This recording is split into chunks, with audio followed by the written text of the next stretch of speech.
Saudara Hasto Kristianto selesai diperiksa penyidik KPK terkait dengan kasus Harun Masiku. Hasto diperiksa hampir 3 jam lebih. Hasto Kristianto keluar dari gedung KPK didampingi oleh penasihat hukumnya pada siang tadi.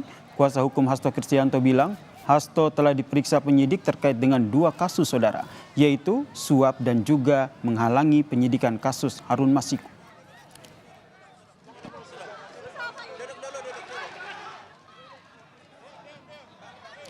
Sekjen PD Perjuangan Hasto Kristianto pertama kalinya diperiksa penyidik KPK dengan status tersangka saudara. Hasto diperiksa atas 2 perkara yaitu suap dan juga perintangan penyidikan. Untuk membahasnya sudah bergabung bersama kami di Kompas Petang mantan penyidik KPK Yudi Purnomo dan juga kuasa hukum PD Perjuangan Erna Ratnaningsih. Selamat petang Mas Yudi, selamat petang Mbak Erna. Selamat sore, Mas. Selamat sore. Saya ke Mbak Erna dulu. Tadi diperiksa sudah selesai 3 jam pemeriksaan. Materinya apa aja nih Mbak? Pada prinsipnya ya pemeriksaan yang tadi berjalan selama 3 jam ini berjalan dengan lancar. Dan dalam hal ini kami akan terus menghormati proses hukum yang ada. Mengenai materi tentu saja ini fokus kepada apa yang ada di dalam sprindik, di mana berkaitan dengan suap gratifikasi dan juga obstruction of justice. Oke, 2 hal ya terkait dengan suap dan juga perintangan penyidikan begitu. Kalau ke Mas Yudi, biasanya kalau dalam pemeriksaan awal ini kan pemeriksaan pertama sebagai tersangka 3 jam. Menurut Anda ini apa yang biasanya digali oleh penyidik KPK dalam pemeriksaan awal ini?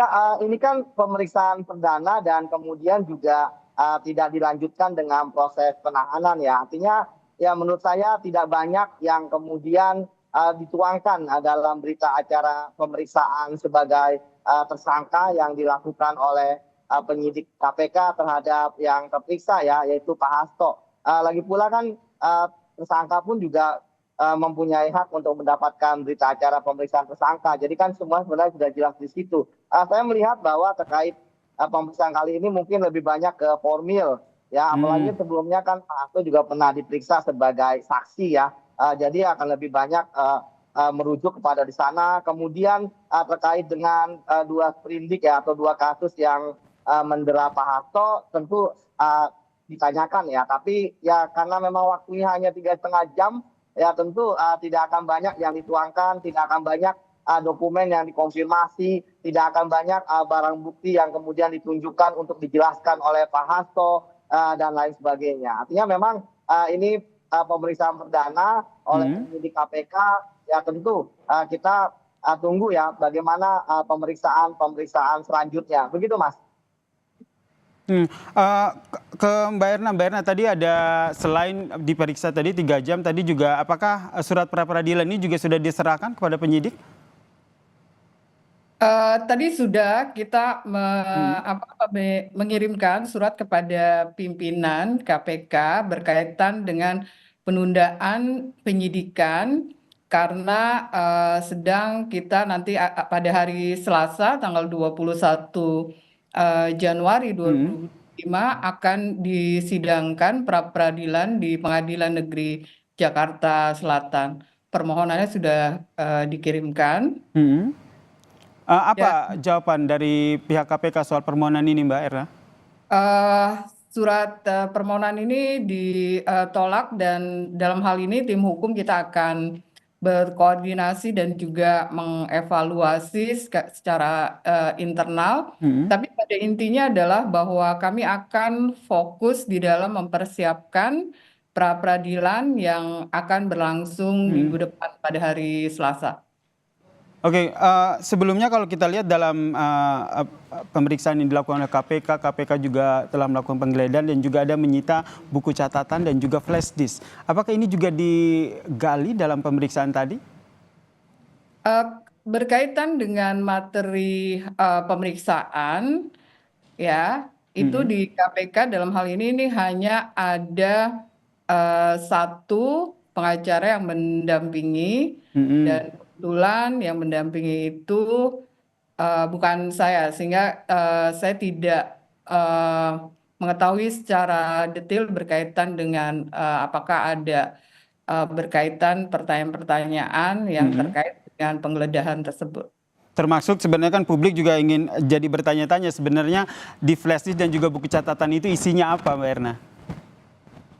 Saya pikir itu akan masuk di dalam pokok perkara, ya.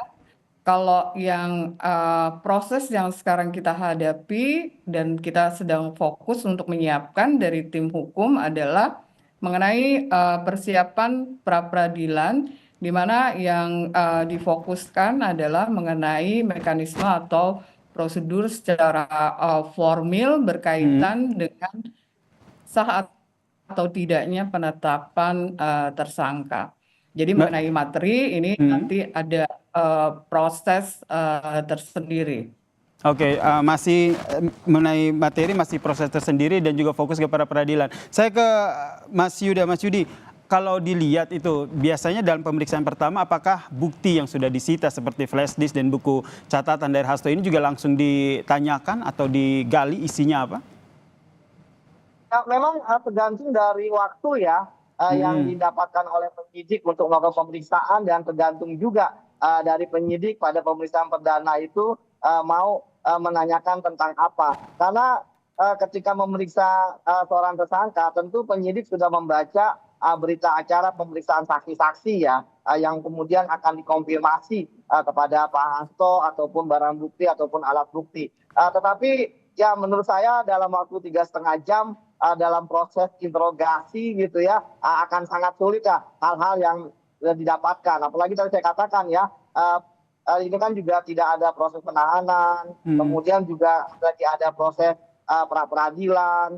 Ya tentu akan banyak, masih minim data yang bisa kita kumpulkan ya terkait dengan apa yang dilakukan oleh penyidik seperti itu. Dan saya pikir dengan adanya pra-peradilan justru menurut saya sangat bagus ya. Karena ini merupakan proses penegakan hukum, due process of law. Jadi kemudian baik itu permohonan dari pihak Pak Hasto ya harus dijawab selaku termohon oleh KPK. Ya pasti pra-peradilan itu kan tidak jauh-jauh dari ya supaya gugurnya ya penetapan tersangka. Inilah yang harus disiapkan oleh KPK. Terkait juga dengan apakah kasus ini akan berhenti untuk sementara, temporary gitu ya. Saya pikir tidak ya. Tentu penyidik KPK akan tetap bergerak ya, melakukan tindakan-tindakan penyidik sesuai dengan kewenangannya, termasuk melakukan pemeriksaan saksi. Tetapi apakah kemudian akan memanggil Pak Hasto? Ya tentu ini akan menjadi pertimbangan yang sangat besar ya dari KPK. Walaupun tadi sudah disebutkan oleh KPK melalui jubirnya ya, bisa jadi akan juga Pak Hasto, tapi kan kita belum tahu juga jadwalnya kapan. Jadi menurut saya bahwa memang proses peradilan ini kita tunggu ya. Saya juga ingin melihat ya sejauh mana alat bukti atau barang bukti yang dimiliki oleh KPK sehingga yakin betul bahwa pada periode pimpinan kali ini menetapkan Pak Hasto sebagai tersangka. Oke, ini yang masih kita nantikan begitu. Kemudian tadi juga sudah diperiksa namun tidak ditahan. Kalau dari Mbak Erna sendiri sudah dapat informasi apakah terkait dengan tidak ditahannya Hasto setelah diperiksa sebagai tersangka ini, apakah atas permintaan Hasto karena mengajukan pra-peradilan atau ada kaitan lain? Saya pikir yang tim hukum tentu saja berkaitan dengan proses ya hukum itu kita fokus pada mekanisme atau prosedur yang ada. Dan berkaitan dengan penahanan itu adalah hak prerogatif tentu saja dari penyidik ya, karena berdasarkan pasal 21 KUHP itu ada syarat subjektif dan juga ada syarat objektif, dan dalam hal ini penyidik menyatakan bahwa ini syarat subjektif maupun syarat objektifnya itu mungkin tidak terpenuhi sehingga tidak dilakukan penahanan. Oke, saya terakhir ke Mas Yudi. Ini yang juga yang jadi bahan pertimbangan adalah tidak ditahan karena ingin memeriksa saksi lagi begitu. Saksi yang dimaksud ini apakah ada kaitannya dengan, kalau kita review sedikit ke belakang, ada pernyataan dari mantan penyidik KPK juga yang bilang bahwa sebenarnya Hasto sendiri pada tahun 2020 itu sudah ditetapkan sebagai tersangka namun tidak jadi. Tentu akan ada banyak kemungkinan ya, saksi-saksi apa ya mereka untuk memperkuat ya pembuktian mereka, menambah barang bukti ataupun mengembangkan perkara ini, karena memang kan ada dua kasus ya, kasus suap dan kasus perintangan penyidikan. Namun apapun itu bagi saya kasus ini harus jelas dan transparan di publik, bagaimana prosesnya, bahkan akhir kalau memang ada orang-orang lain yang dianggap bertanggung jawab ya terkait dengan dua kasus tersebut, ya segera ketika misalnya ditemukan alat bukti yang cukup, ya tetapkan sebagai tersangka untuk mempertanggungjawabkan perbuatannya. Jadi saya pikir ini merupakan proses penegakan hukum yang clear dari KPK, dan ketika KPK pun tidak menahan hari itu, saya pikir itu adalah kebijaksanaan ya dari penyidik dan juga pimpinan KPK. Baik, terima kasih mantan penyidik KPK Mas Yudi Purnomo dan juga kuasa hukum PDI Perjuangan Erna Ratnaningsih telah bergabung bersama kami di Kompas Petang. Salam sehat semuanya. Dan